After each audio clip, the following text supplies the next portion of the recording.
Welcome, welcome, welcome everyone to our first Bookaccino Live of the year. It's 2026, January 14th, and we have a huge lineup of books for you. We're excited to be sharing them. Some of them I've read, some I know some about, and some are going to be new to both of us. So let's get started. First thing we're going to do is we're going to start out with fiction. Actually, we're going to start out with your top picks from November. Remember November when you shared with us what you were most interested in reading? We've got Skylark by Paul McLean. That was your top pick. First Time I Saw Him by Laura Dave. Second. The Astral Library by Kate Quinn. More Than Enough by Anna Quinlan. Some Bright Nowhere by Ann Packer. Mary Kubica, It's Not Her, and Keeper of Lost Children by Sadiqa Johnson.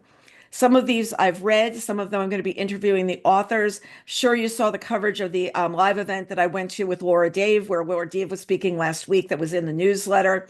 I'm interviewing Paul McLean next week, and also we'll be interviewing Sadiqa Johnson. Those are the ones that are set up right now, and we have lots to share with you. I've been doing a number of interviews, so we know that you love those. We want to make sure we get as many to you as we can. So we're going to start with fiction today. And the first book is Lost Lambs by Madeline Cash, a novel. I think this is just like the cutest cover. It really is. Looks like little children did it. It's out this week. The Flynn family is coming undone. Catherine and Bud's open marriage has reached its breaking point as their daughters spiral in their own chaotic orbits. Abigail, the eldest, is dating a man in his 20s, nicknamed War Crimes West. Louise, the middle child, maintains a secret correspondence with an online terrorist. The brilliant youngest, Harper, is being sent to a wilderness reform camp due to her insistence that someone, or something, is monitoring the town's citizens. Casting a shadow across their lives and their small coastal town is Paul Albaster, a billionaire shipping magnate. Rumors of corruption circulate, but no one dares to dig too deep. No one except Harper, whose obsession with a mysterious shipping container sends the family hurling into a criminal conspiracy, one that just might bring them closer. So there we've got the Lost Lambs, and can we bring them back together? Next, we've got Crux. It's coming from Gabriel Talon, and you might remember him as the author of the New York Times bestseller, My Absolute Darling. It's out a couple of years ago. Dan and Tama are two teenagers in their last year of high school in the southern Mojave Desert. One is a gifted golden child, the other, a mouthy burnout. Climbing boulders in the trash-strewn parking lots during cold desert nights, they sealed their unique bond and dream of a life of adventure. As the year progresses and adult reality looms, they're rocked by change and pulled apart by irreconcilable obligations. Differences of class, talent, and prospects take on new importance. Options dwindle, and their decisions grow ever more consequential and perilous. Feels inevitable, finally, that something must give. Started listening to this on audio. It was really interesting. I love the colors that you're seeing on the cover. Very, very, it's really, really pretty. Next, we've got Departures by Julian Barnes, which is on sale on January 20th. Shortly after our narrator, a writer named Julian, begins this compact book by discussing the workings of involuntary memory, he interrupts himself with a bulletin to the reader. There will be a story, or a story within the story, but not just yet. Of course, whether Departures is mostly fiction or not, there's a lot of its author in it, including Julian Barnes' reckoning with the blood disorder that he has been living with since he was diagnosed in 2020, his long preoccupation with dying and grief, and his mordant sense of the indignities and lost opportunities we're prey to in love.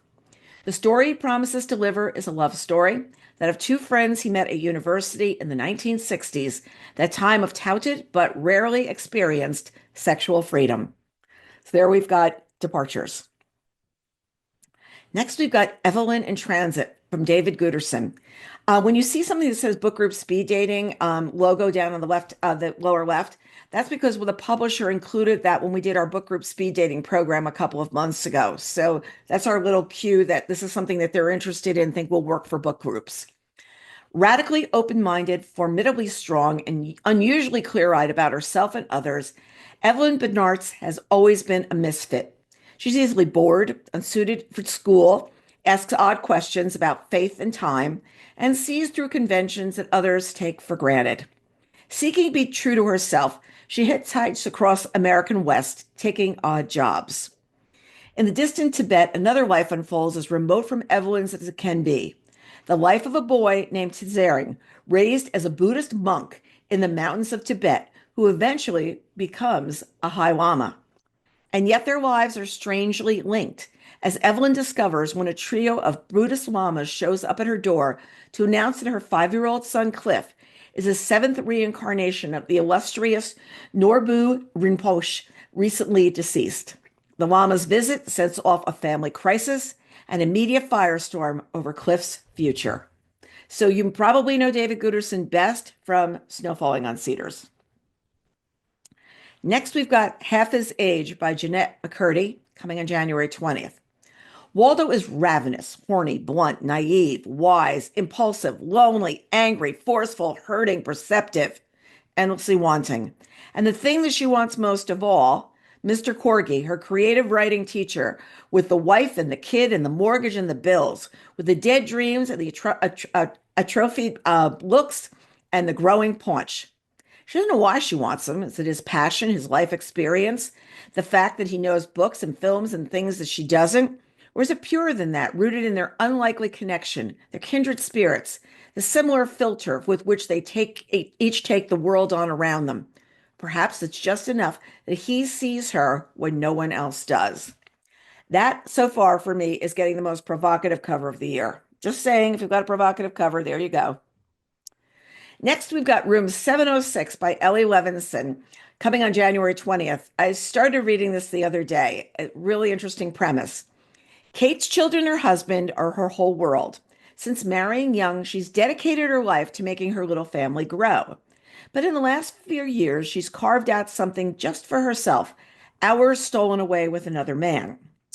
After one midday tryst with her lover, Kate's double life is thrown into chaos when she turns on the TV to find their hotel has been overtaken by an unnamed dangerous group. As Kate's life hangs in the balance, she's faced with, as author Hazel Hayes says, a gripping exploration of the murky gray areas of marriage, relationships, and womanhood. And I'm at the start where the people have come in and have overtaken the building. She turns on the TV and figures out what's going on. And then we go back to how she met her husband and where things were there. So Room 706, really interesting. Next, we've got Vigil by George Saunders. This is probably one of the books that people are saying they're most anticipating this year. And you know him as the author of Lincoln in the Bardo. It's coming out on January 27th. Not for the first time, Jill Dahl-Blaine finds herself hurtling towards Earth, reconstituting as she falls, right down to her favorite black pumps. She plummets towards her newest charge, yet another soul that she must usher into the afterlife, and she lands headfirst in the circular drive of his ornate mansion. She's performed this sacred duty 343 times since her own death. Her charges at a rule have been greatly comforted in their final moments. But this charge, she soon discovers, isn't like the others. The powerful K.J. Boone will not be consoled because he has nothing to regret. He's lived a big, bold life, and the world is better for it, isn't it? Crowds of people and animals arrive, clamoring for a reckoning. Birds swarm the dying man's room. A black calf grazes on the love seat. A man from a distant drought-ravaged village materializes, and two oil business cronies from decades past show up with chilling plans for Boone's post-death future. So there you've got the one that people are waiting for. Heard a lot about this, Vigil from George Saunders. Next, we've got Family Drama from Rebecca Fallon, and I'm really interested in reading this one since I first heard about it. In 1997, two befuddled 7-year-olds watched their mother's body as tipped overboard a crumbling boat, a Viking funeral, followed by a raucous wake, a send-off fit for soap opera Susan Bliss. 15 years earlier, Susan is a beautiful young woman who's passionate about her art. It's impossible not to fall in love with her. And so Alcott, a practical professor, does, hopelessly. This leads to an unconventional arrangement that takes Susan back and forth between her life in New England as a wife and mother and the bright lights of LA, where she's become a beloved star on a daytime soap. In the present, Susan twins grow up in the shadow of her all-consuming absence. Sebastian, a sensitive artist, cleaves to her memory. Viola, resentful of Susan's torn allegiances, distances herself from the memories of her. But when Viola runs into her mother's old co-star, Orson Gray, now a renowned Hollywood star, she finds herself falling deeply in love with him and begins to put together the pieces of a mother she never really knew. It's called Magnificent by Claire Wesley Hall, who we know as the author of Broken Country. Now we've got some historical fiction. We're going to start with Meet the Newmans by Jennifer Niven. I've heard so much about this last couple of weeks. For 2 decades, Dell and Dinah Newman and their sons, Guy and Shep, have ruled television as their America's favorite family. Millions of viewers tune in every week to watch them play flawless black and white versions of themselves. But now it's 1964, and the Newmans' idealized apple pie perfection suddenly feels woefully out of touch. Ratings are in a free fall, as are the Newmans themselves. Dell is keeping an explosive secret from his wife, and Dinah is slowly growing numb, literally. Steady, stable Guy is hiding the truth about his love life, and the charmed luck of rock and roll idol Shep may have finally run out. When Dell is in a mysterious car accident, Dinah hires Juliet Dunn, an outspoken, impassioned young reporter, to help her write the final episode. But Dinah and Juliet have wildly different perspectives about what it means to be a woman and a family in 1964. Can the Newmans hold it together to change television history, or will they be canceled before they ever have the chance? And this reminds me of every black and white show. I can't believe the cover is not black, but every black and white show that I watched in all those little things, Donna Reed and all these, like the woman was home all day cooking or whatever. So I think it just sounds like a lot of fun. Next, we've got Skylark from Paula McLean. It's January's Good Morning America book club pick, and I'm going to be interviewing Paula next week.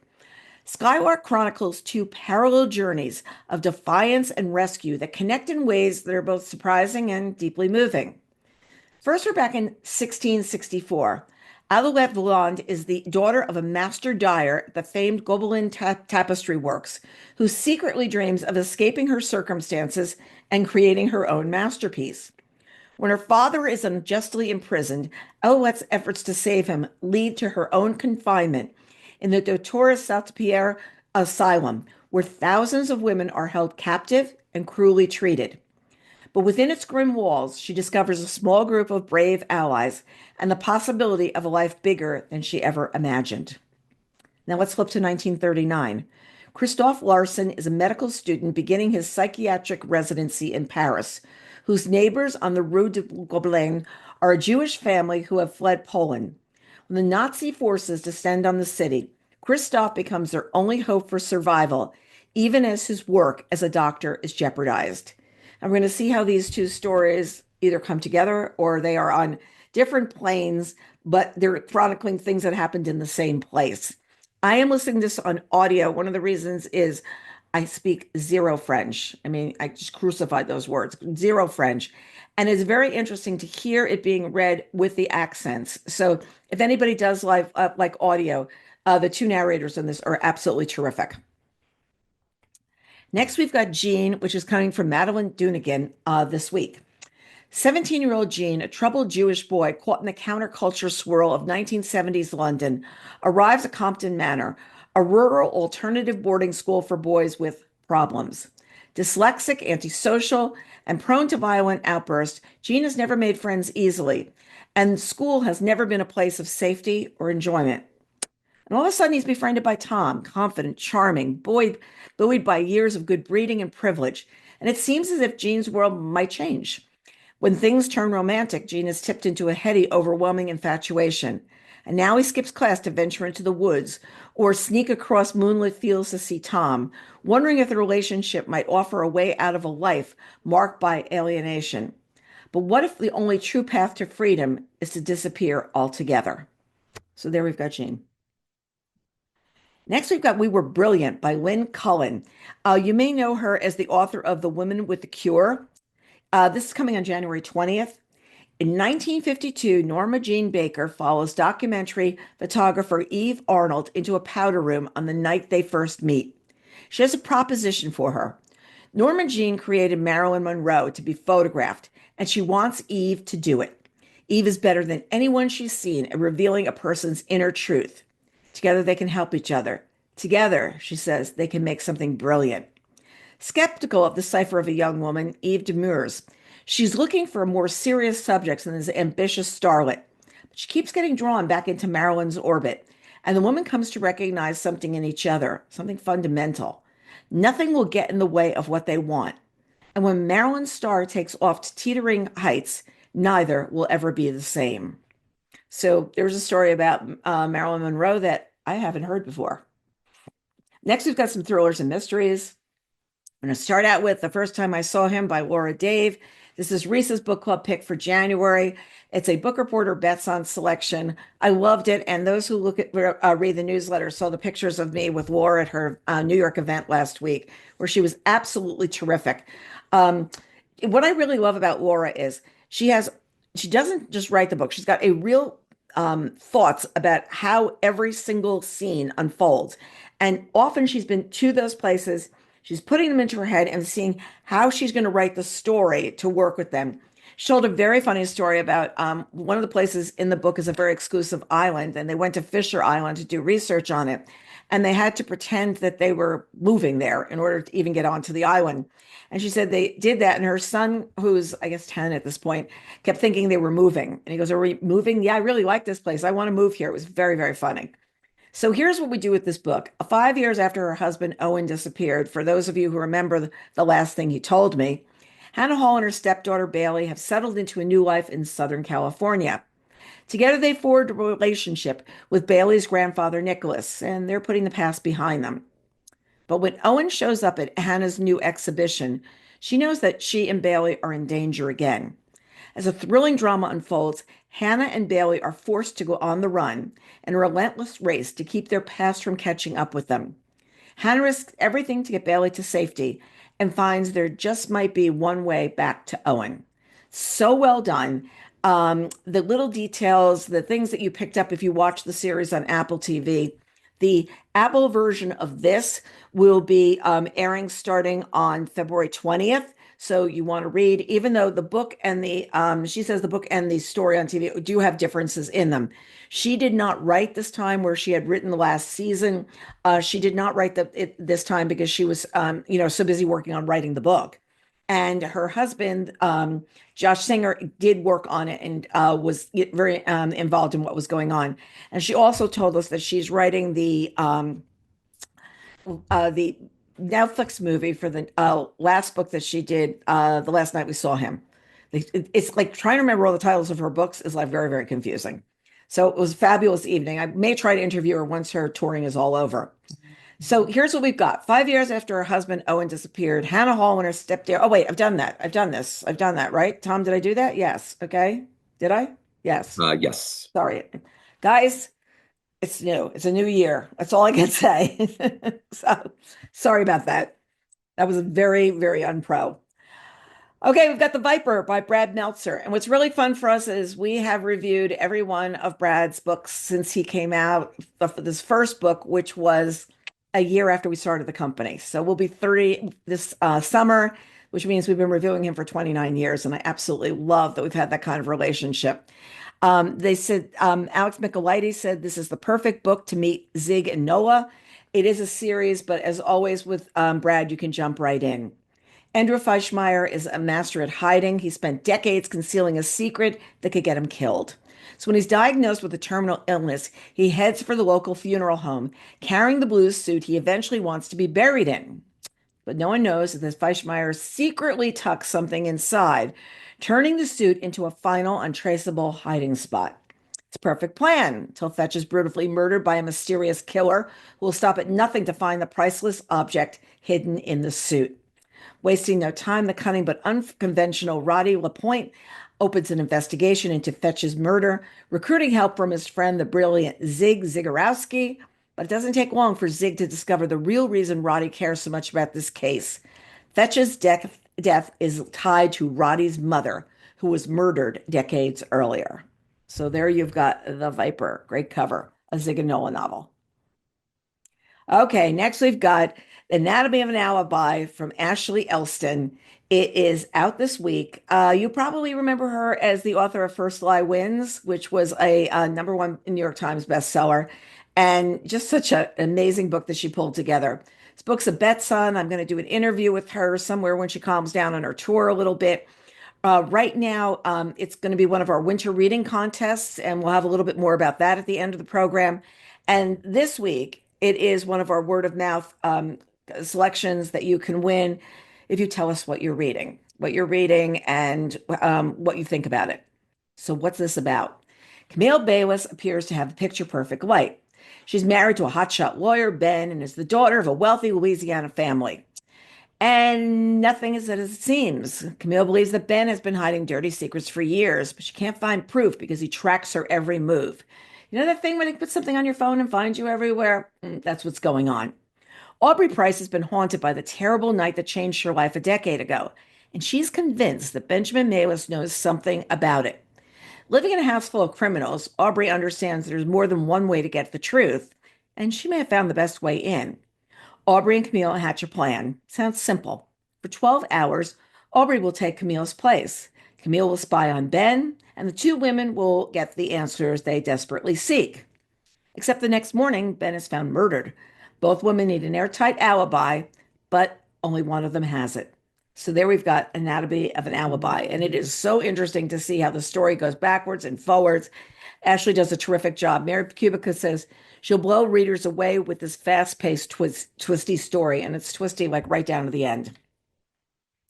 Next, we've got Woman Down from Colleen Hoover. It's out this week. A viral backlash over her latest film adaptation forces Petra Rose to take a hiatus, resulting in missed deadlines and an overdue mortgage. Branded a fraud and hungry opportunist, she learned the hard way what happens when the internet turns on you. And she's been uninspired to write ever since. Now, with her next suspense novel outlined and her savings nearly gone, she retreats to a secluded lakeside cabin, hoping to find inspiration. And then he shows up. Detective Nathaniel Saint arrives with disturbing news, his presence igniting a creativity in her that she long since burned out. Petra's words return in a rush, and her fictional cop character begins to mirror the very real cop who's becoming her muse. But when Saint starts taking on his role in her career a little bit too seriously, Petra is forced to confront the chaos that she has created. So there we've got Woman Down. Okay, next we've got All the Little Houses from Mary Cobb, and you may recognize her name.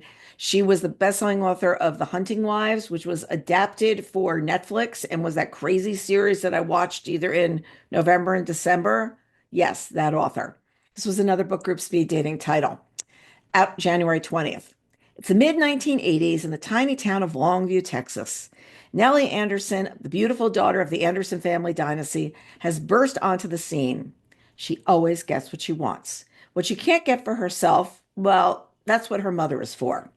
Because Charlotte Anderson, blonde, beautiful, and ruthlessly cunning, remembers all too well having to claw her way to the top.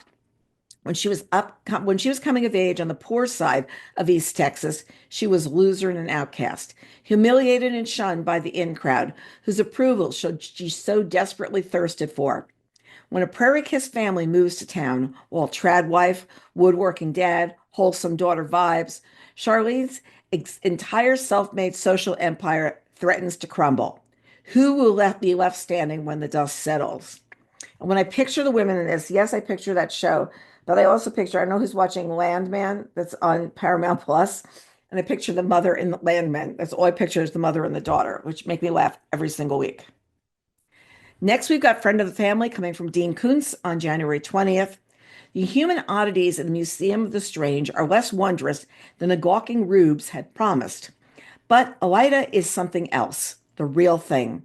Traveling Depression-era America from carnival midways to speakeasy, Elida is resigned to an exploited and lonely life on the road on the museum's golden ticket, until she's rescued by two compassionate strangers.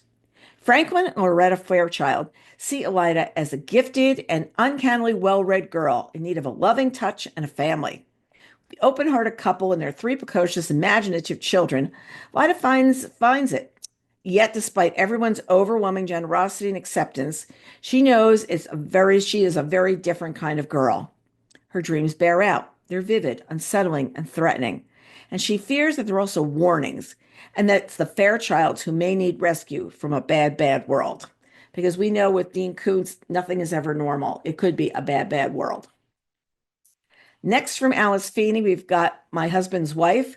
I finished reading this over the weekend. This book is twisty from beginning to end, and I mean the end.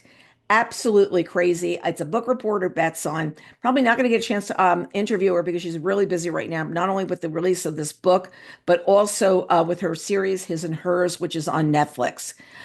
Chris Whitaker said this is clever. Clever, twisty. I loved it. And Claire Leslie Hall said, phenomenal. I was completely hooked, and I will agree. So Eden Fox, an artist on the brink of her big break, sets off for a run before her first exhibition. When she returns to the home she recently moved into, Spyglass, an enchanting old home in Hope Falls, nothing is as it should be. Her key doesn't fit. A woman eerily similar to her answers the door, and her husband insists that the stranger is his wife. One house, one husband, two women, someone's lying. 6 months earlier, a reclusive Londoner called Bertie, reeling from a life-changing diagnosis, inherits Spyglass. This unexpected gift from a long-lost grandmother brings her to the pretty seaside village of Hope Falls. But then Bertie stumbles onto a shadowy London clinic that claims to be able to predict a person's date of death, including her own. Secrets start to unravel, and as the line between truth and lie blurs, Bertie feels compelled to right some old wrongs. So really, the whole book is my husband's wife. Like, who is the wife in this whole story? Really well done. Okay, No One Would Do What the Lamberts Have Done by Sophie Hannah. How's that for a title? I feel like in this, we've got like a lot of family stories this season. I'm just seeing one family story after another. This is also coming on January 20th. You think it's never going to happen to you. The doorbell, the policeman, the words that turn your world inside out. I'm afraid there's been an incident. For Sally Lambert, those words mean only one thing: danger. Not just for her family, but for Champ, their loyal and beloved dog. Single accusation, a neighbor's grudge, and suddenly the Lamberts are trapped in a nightmare with no escape, unless they make one. Most people would never run. Most people would never leave behind everything they know to protect an animal who can't defend himself. But for Sally, Champ is more than a dog. He's one of her children. Most people aren't the Lamberts. No one has ever done this before. No one has ever gone this far. But the Lamberts have never quite been like any other family. So no one was done what the Lamberts have done. There you go. Next, from Don Winslow, we've got The Final Score. It's coming on January 27th and is a collection of 6 all-new short stories from Don Winslow. The multi-million casino heist is impossible. That's what makes it irresistible to legendary robber facing the rest of his life in prison for his final score. An ambitious, hardworking, college-bound teenager has a side job delivering illegal booze to the Sunday list until a crooked cop, a seductive customer, and a fake guru threaten to end his dreams. Two wise guys tell each other a true story over breakfast at a diner. It's all laughs until somebody else has to pick up the check. There are 3 more stories that are just as twisty: The North Wing, The Lunch Break, and Collision. So if you want to pick up some short stories, here you go. Next, from Robert Dugoni, who's always a friend to us. We've done so much with all of his books. In fact, look at what's on the cover. It's a quote from Bookreporter that says, "Nothing is certain in life except death, taxes, and the fact that Robert Dugoni will always, wait a second, I'm trying to say, always produce a winner." There we go. That's from Bookreporter. And I love that that quote is on the front of the book. It's called Her Cold Justice, coming on January 27th. A quiet South Seattle neighborhood, a suspected drug smuggler and his girlfriend are murdered in their home. When a young man named Michael Westbrook is accused of the brutal double homicide, his uncle J.P. Harrison turns to Kira Dugan to defend him. The evidence is circumstantial. Michael worked with one of the victims, drugs were found in his possession, and he bolted from the authorities. Ruthless star prosecutor Antron has gotten convictions on much less. With the testimony of two prison informants, the case looks grave. But Kira never concedes defeat. To free her client, she must dig deep before Tran crushes both of them. As the investigation gets more and more twisted with each find, Kira is swept up in a mystery with far-reaching consequences. This case isn't just murder, it's looking at conspiracy, and getting justice for Michael could be the most dangerous promise that Kira has ever made. So there's her cold justice. Next, we've got Missing Sam coming from 3D Umberger. You know her as the author of The Museum of Failures. It's coming from Algonquin on January 27th. One night after a party, old grievances surface between married couples Alaya and Sam, and the night ends badly with a heated argument. Sam goes for a run early the next morning to clear her head, and she doesn't come back. Alaya reports her wife missing, but a gay Muslim daughter of immigrants, she can't escape scrutiny and suspicion of all of those around her. Scared and furious, she feeling isolated as strangers and acquaintances alike doubt her innocence. She makes one wrong choice after another.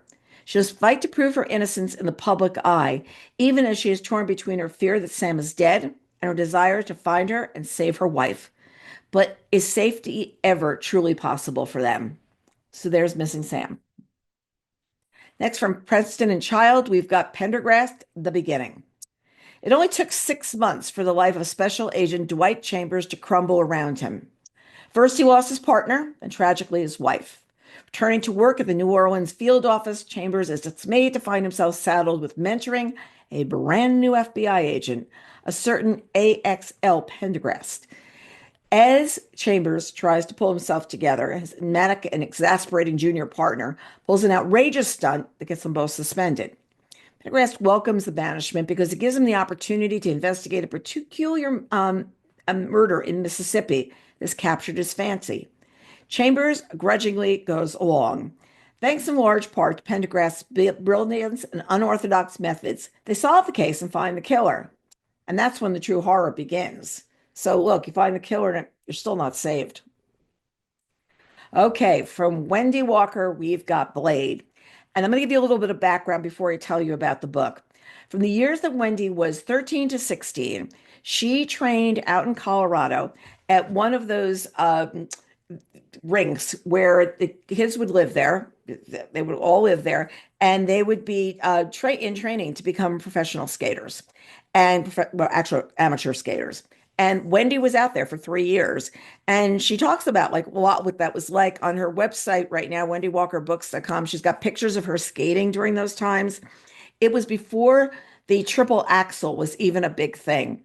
And it was really fun last weekend because she was watching the skating nationals on TV and she was explaining what was going on with the different moves online. And also she was trying to pick like, who she would see going to the Olympics. And with the Olympics coming up, this book is like perfectly timed.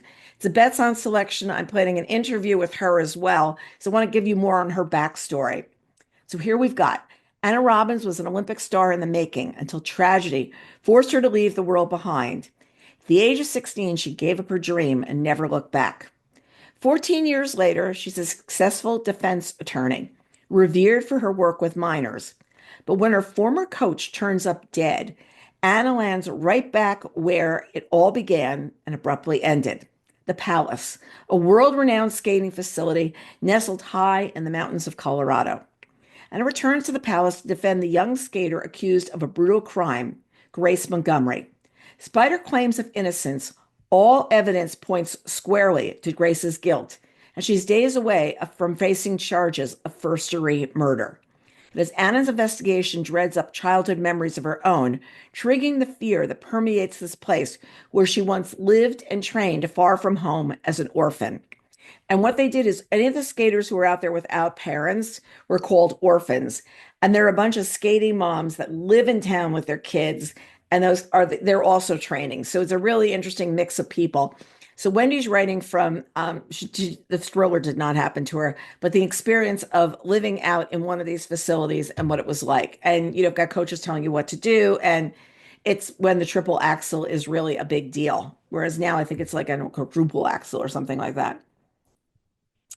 Next, we've got the X's from Leodora Darlington. She's from the UK. She's an editor in the UK. A pleasure of meeting her at a lunch, and she's just delightful. So here's what we've got. Natalie was only ever wanted to find the one, the perfect man, the happy family she never had.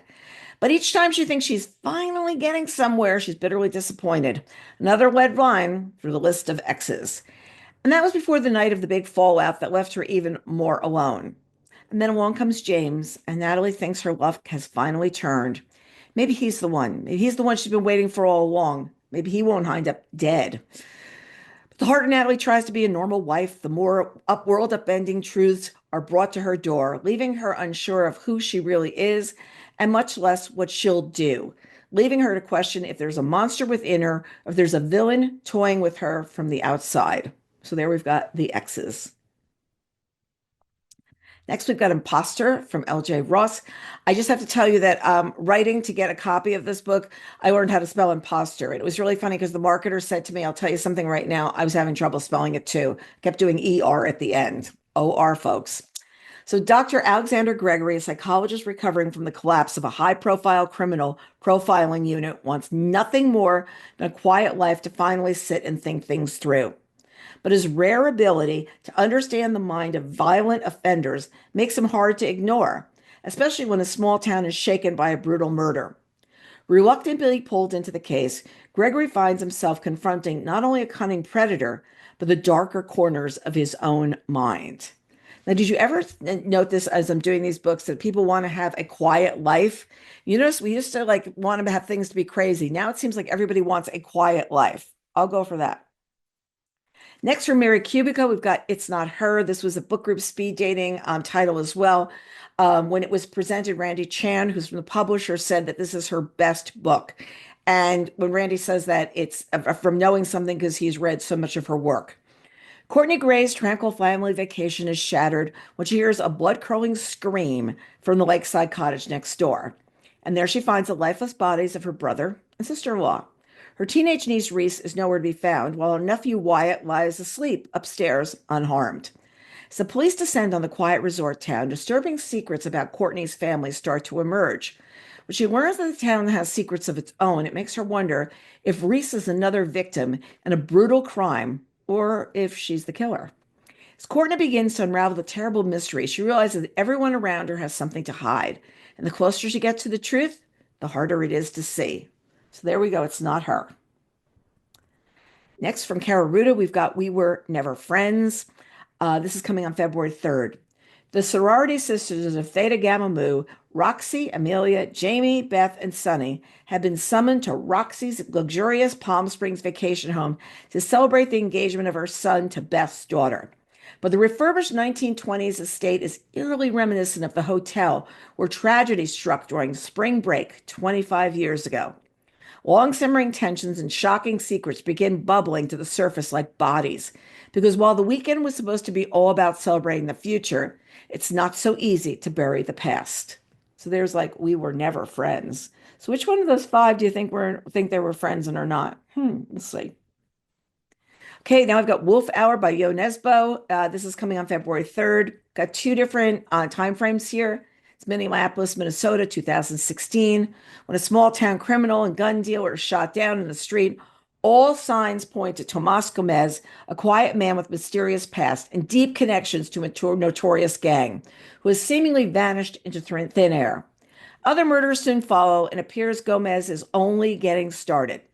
Meanwhile, Bob Oz, a down-and-out suspended police officer with a dubious past of his own, becomes fascinated by the case. He's obsessed with the notion of hunting down a serial killer who only he can understand, a killer with a story as tragic as his own.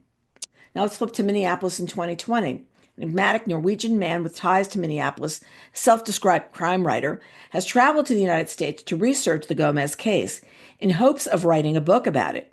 But as the investigation progresses, the writer's seemingly neutral position reveals itself to be more complicated than the reader is initially led to believe. So there we've got Wolf Hour. So I've got some memoirs, biographies, and other nonfiction. Okay, we're going to start with January's Read with Jana book club pick. It's Homeschooled by Stefan Merrill Block. It was one of the book group speed dating titles. Stefan Morel Block was 9 when his mother pulled him from school, certain that his teachers were stifling his creativity. Hungry for more time with her boy, who was growing up too quickly, she began to instruct Stefan in the family's living room. Beyond his formal lessons in math, however, Stefan was largely left to his own devices and his mother's erratic whims, such as her project to recapture her 12-year-old son's early years by bleaching his hair and putting him on a crawling regimen. I am not kidding, folks. Remember, this is a memoir.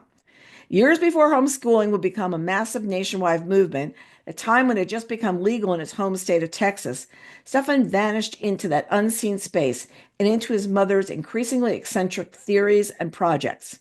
But when, after 5 years away from the outside world, he re-entered the public school system in Plano as a freshman, he was in for a jarring awakening. Mary Carr said this is a moving page turning memoir at once hilarious and compassionate, furious, and faithful. Absolutely sounds crazy when I heard about this book way back a couple of months ago. Next, we've got Enough, Your Health, Your Weight, and What It's Like to Be Free from Anya Jastreboff and Oprah Winfrey. Obesity is a disease. It's a question of biology created by our body's need to survive in the environment we created and now live in, and it's treatable. New medications can lower our body fat set point, our brain's enough point, so that we lose weight without battling biology with willpower. Doctor describes strategies to optimize health and manage side effects, all the while reassuring perspectives of decades of experience treating patients with obesity and leading studies with these medications. Oprah says she's learned so much from the doctor about how, when it comes to weight, our bodies work with us and also against us. Now, each of our struggles are different, and each of our choices in living with obesity may be different as well.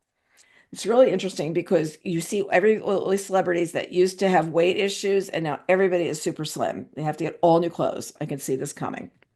It's absolutely crazy. Every time I see another story, I'm like, whoa. Okay, now we've got a book that has been years in the making. I know Gail Feldman.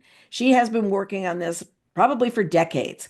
It's called Nothing Random, Bennett Cerf and the Publishing House He Built. In mid-century, everyone knew Bennett Cerf. He was the witty, beloved, middle-aged panelist on What's My Wine, who brought TV into the American homes each week. But what they didn't know is that the handsome, driven, paradoxical young man of the 1920s had vowed to become a great publisher, and a decade later he was. By then, he'd signed Eugene O'Neill, Gertrude Stein, and William Faulkner, and had fought the landmark censorship case that gave Americans the freedom to read James Joyce's Ulysses.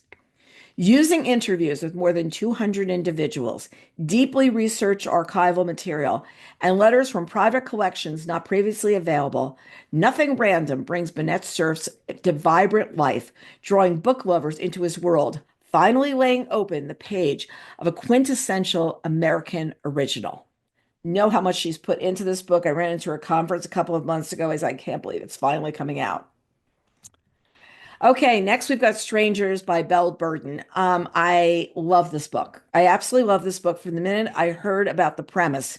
It's called Strangers, a Memoir of Marriage. It's out this week. Bella's been all over.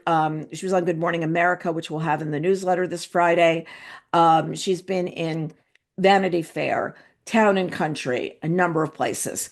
This book is a bets on selection. It's a book reporter talks to. It was one of our winter reading 24-hour contests, word of mouth, and it was mentioned during book group speed dating.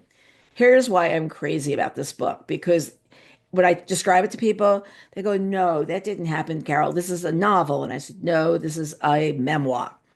In March 2020, Belle Burden was safe and secure with her family at their home on Martha's Vineyard, navigating the early days of the pandemic together, building fires in the late afternoon, drinking whiskey sours, making roast chicken.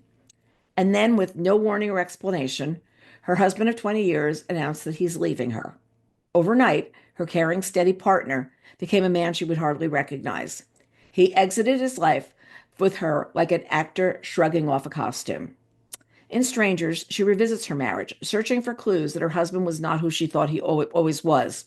And as she examines her relationship through a new lens, she reckons with her own family history and the lessons she intuited about how a woman is expected to behave in the face of betrayal.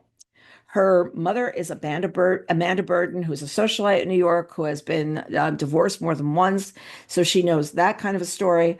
And her grandmother was a socialite that was one of Truman Capote's women that he had around him at all times. And he betrayed the grandmother, and as a result, she has like a lot on her mind about this whole story. This really nutty thing is the first week of the pandemic, she was inside mopping the kitchen floor, and a call came in. She didn't recognize it, so she didn't pick up the call. And then a couple of minutes later, a text came in, and she finishes mopping floor, and she looks at the text, and it says, "Your husband is having an affair with my wife," and it mentions her by name, so she knows it's directly coming to her. And she goes to confront her husband, and as she's coming up the stairs to see him, he's coming down because he's gotten a message from the husband as well. And the next morning, he packs his bag and says, "You can have the house, the kids, everything. I don't want to be married anymore." And the way the whole book is put together from there, I can't explain. I'm going to see her. Actually, if anybody's going to the Strand event, if you're in the New York area on Thursday night, to see her talk about this book. I interviewed her. Our interview will run a week from Friday. It's an amazing story. So there we've got, what happened to just one person. Then we've got The Flower Bearers from Rachel Eliza Griffiths coming on January 20th. September 24th, 2021, Rachel Eliza Griffiths married her husband, the novelist Salman Rushdie. Look at the date, 2021, she marries him. The same day, hundreds of miles away, Griffith's closest friend and chosen sister, the poet Kamila Aisha Moon, who was expected to speak at the wedding, died suddenly. 11 months later, as Griffiths attempts to piece together her life as a newlywed with heartbreak in one hand and immense love in the other, a brutal attack nearly killed her husband. Trauma compounded trauma, Griffiths realizes that in order to survive her grief, she would need to mourn not only her friend, but the woman she had been on her wedding day, a woman who had also died that day. And Mary Karr says, "This singular memoir stunned me." So there you've got The Flower Bearers. Next from Jeanette Winterson, we've got One Aladdin, Two Lamps coming on January 20th. A woman is filibustering for her life. Every night she tells a story. Every morning she lives one more day. One Aladdin, Two Lamps cracks open the legendary story of Shahrazad. Okay, these names, guys, it's really tough. Shahrazad. We're going to go with that. Shahrazad. In 1001 Nights to explore new and ancient questions. Who should we trust? Is love the most important thing in the world? It doesn't matter if you're honest. It makes us happy. Disguised as Aladdin, the orphan who changes his world, Jeanette Winterson asks us to reread what we think we know, to look again, especially to look again at how fiction works in our lives, giving us the courage to change our own narratives and alter endings we wish to subvert. As a young working class woman with no obvious future behind factory work or marriage, Winterson reveals through the power of books that she can read herself as fiction as well as fact. I can change the story because I am the story. So there you've got One Aladdin, Two Lamps. Next, we've got La Lucci by Susan Lucci. It's coming from Blackstone on February 3rd. Emmy Award-winning actress and legendary television icon Susan Lucci, effectively known as La Lucci since her early days on All My Children, is set to captivate audiences once again with her second memoir. This deeply personal and compelling new book explores her journey through love, joy, reinvention, and resilience in the face of profound loss, both personal and professional. With her signature warmth and honesty, Lucci shares pivotal moments that have shaped her perspective and ability to move forward with gratitude, hope, and grace. In addition to intimate stories from her remarkable career and personal life, Lucci features a special chapter entitled Thank You for Asking, where she answers the most frequently asked questions from her devoted fans around the world. That's really interesting. She was a really good friend of Nelson DeMille's, and whenever he would have a launch party, she was always there. So that's how I always put her together instead of From All My Children, though I did watch that when I was younger. Okay, now we've got a really interesting book. It's called On This Ground, Hardship and Hope at the Toughest Prep School in America by Anthony DePalma. It's coming on February 3rd. I know the school because when I was in high school, when I was in grammar school, a number of boys did go here to St. Benedict's Academy. So it's back in 1967 as the city of Newark was engulfed by civil unrest after the beating of a black cab driver by white police officers. The monks of Newark Abbey stood on the roof of the monastery and watched their city burn. In the years that followed, as crushing poverty and racial tensions in the city worsened, some of the monks vowed to leave. and St. Benedict's Prep, the school they had run for over a century, was forced to close its doors. On this ground is the story of the monks who voted to stay put, who would soon reopen St. Benedict's and to devote their lives to educating the students who had become their neighbors. But it's also the inspiring story of its students, many of whom have experienced tremendous tragedy and trauma, who show up every day and form the beating heart of the school, which is now widely considered one of the most successful inner city educational movements in the country. And I don't know if you remember last year, I vowed that I was going to bring us some stories that were not just fiction and there were things that were really reality based of what had happened and culturally across the country. And this is one I'm picking this year as something that I want to make sure is on people's radar. I don't know how many of you will remember the Secret Life of Robert Peace. He actually had attended St. Benedict's. So there's a little tie-in there between those two stories as well. And it is a story of like really trying to keep the school running in a time where everything around them is crumbling. So there you go. Next, we've got some March titles to look forward to. Yes, March. Can't believe we're talking March. Seriously. Starting with Kate White on March 1st, I Came Back for You. 10 years after her daughter Melanie was murdered, Bree Winter is finally moving on with a new love, a new home, and a new beginning. Then a deathbed convention from a convicted killer throws Bree's life into a tailspin all over again. He readily confesses to murdering 4 girls, but not Melanie. First, Bree and her ex-husband don't buy a word of it until inconsistencies about the crime emerge. So is the dreadful feeling that the monster who shattered Bree's family isn't lying. The only way she can get to the truth is to power through the trauma, return to the town upstate New York where Melanie's life came to a brutal end. Not only could the real killer still be in their midst, but as Bree begins to dig through Melanie's past, what she discovers calls into question everything she's believed about the crime and about Melanie herself. So there's I Came Back for You.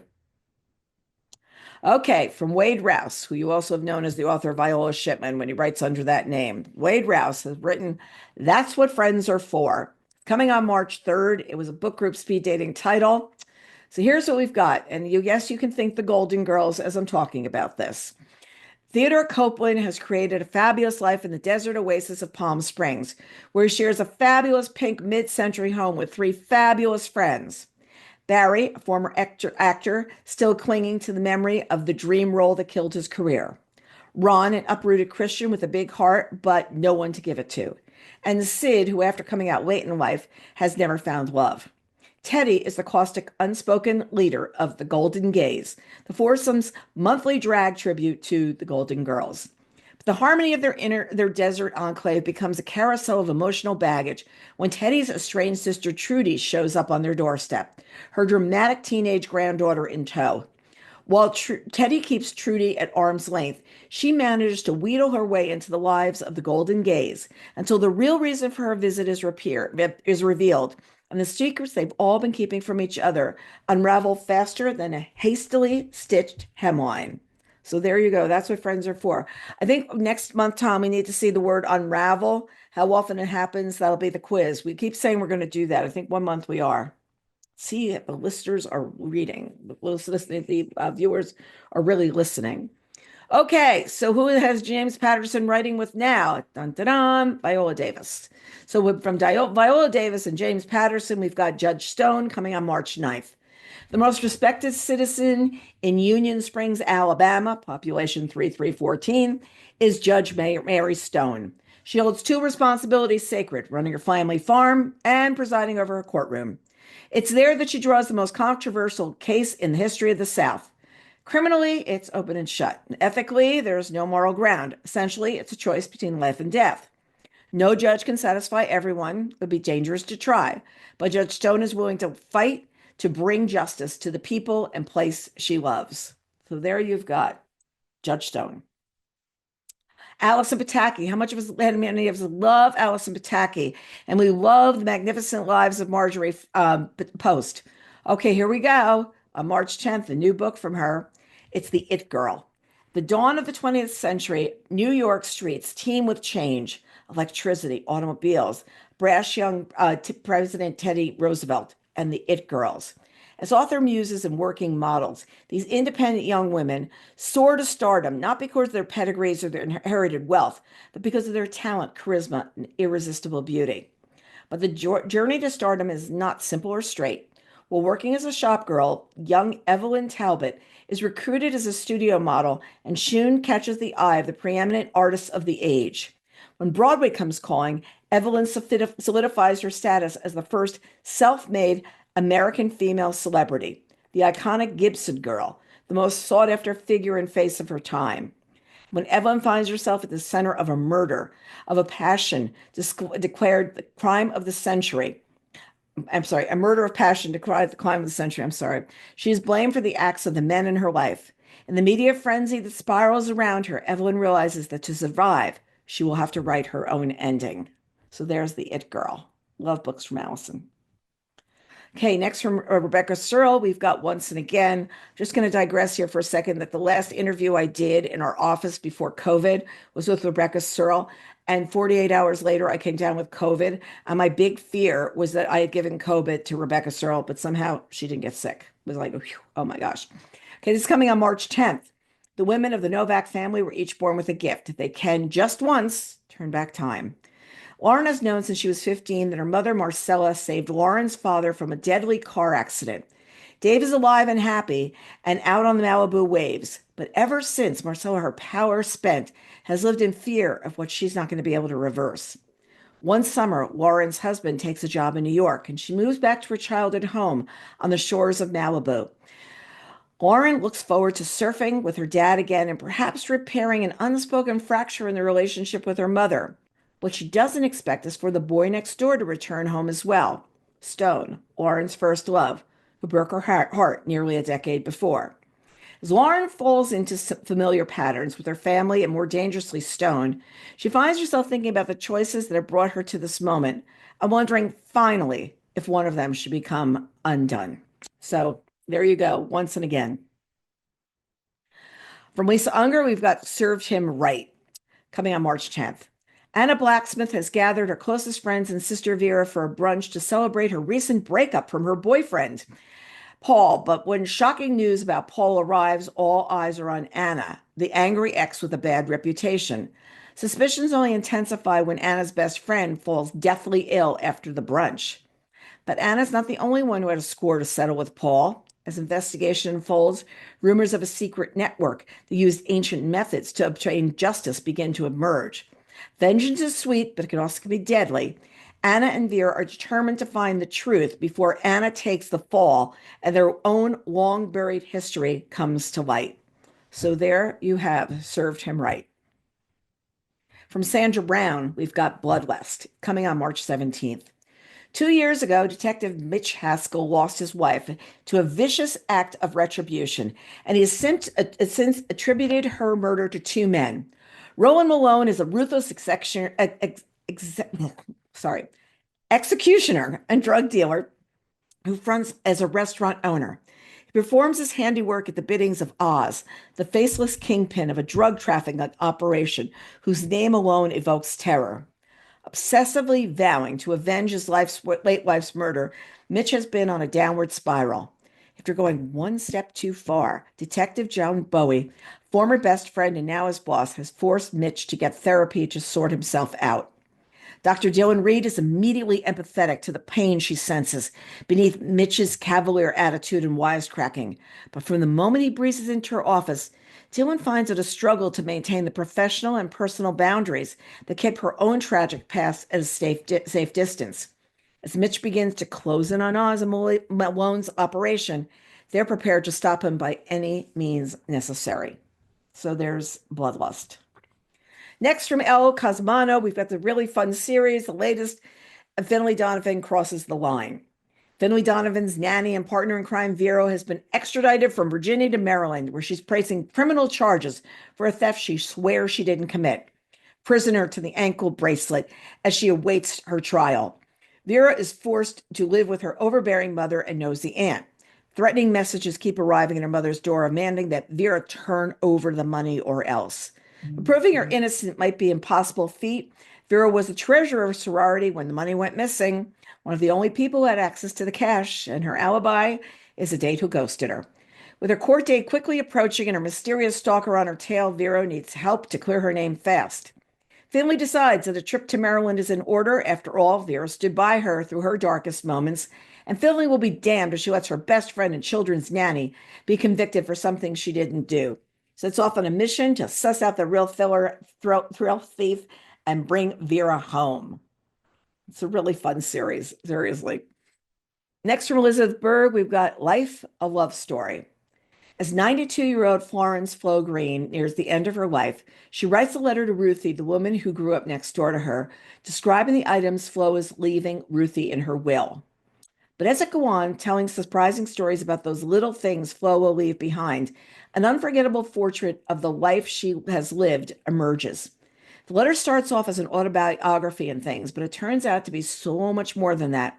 Ultimately, it will transform Flo and those around her. In the time she has left, Flo decides to take herself up on the tiny dares.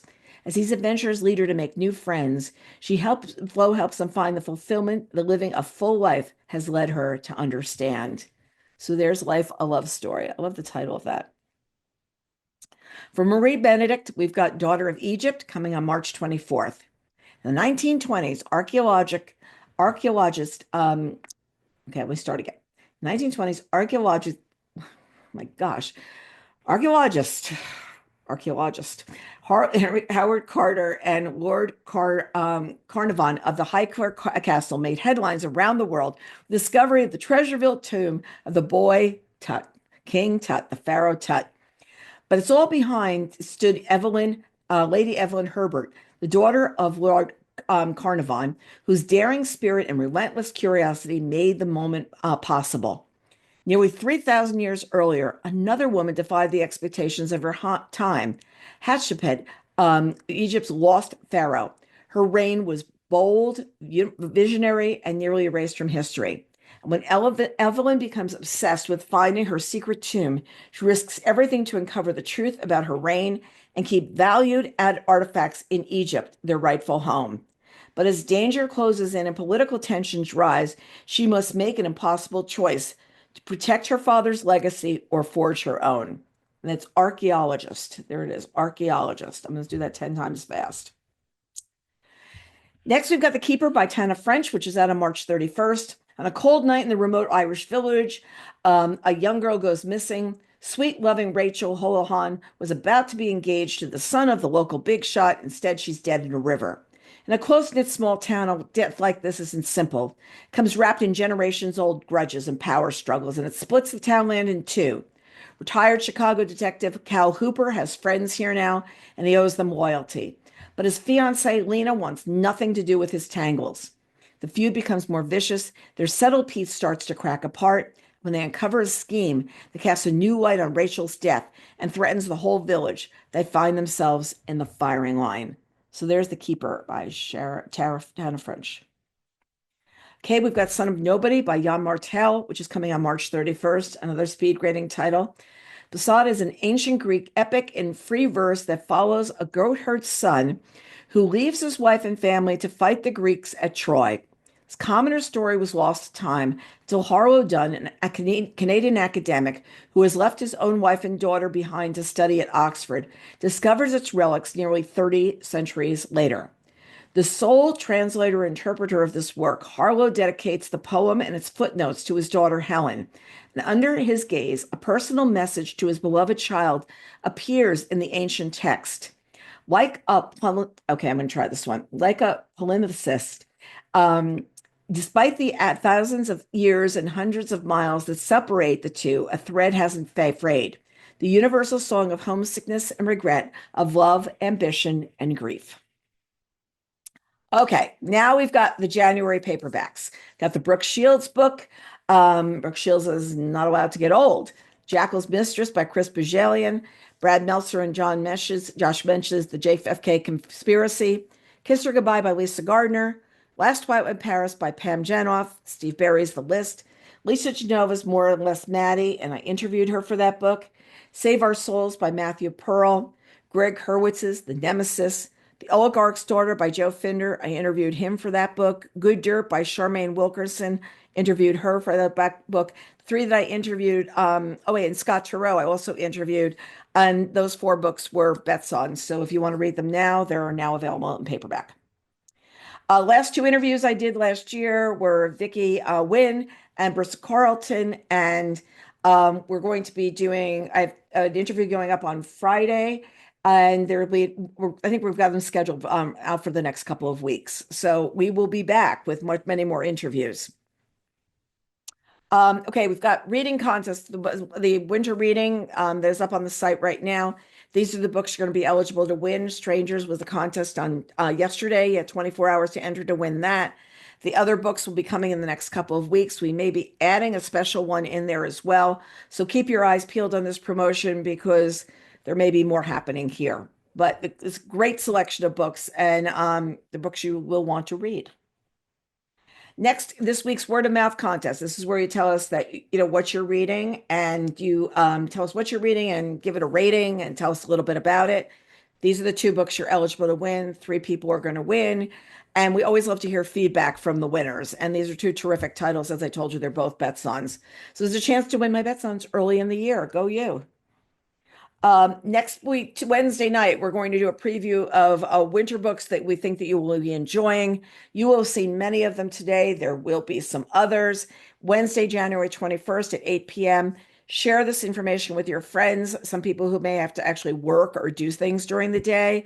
They may enjoy coming to see this. We're going to do books from probably like mid-December on right till the middle of March. Tom will correct me on that if I'm wrong. He's the keeper of all dates on all promotions. And our next Bookaccino Live book preview afternoon event will be a preview of books from February 10th through March 3rd and a peek ahead at April, which just can't even believe we're talking April right now. It's going to be on Wednesday, February 11th at 2 o'clock in the afternoon. And sign up is available for that on Bookreporter and readinggroupguides.com.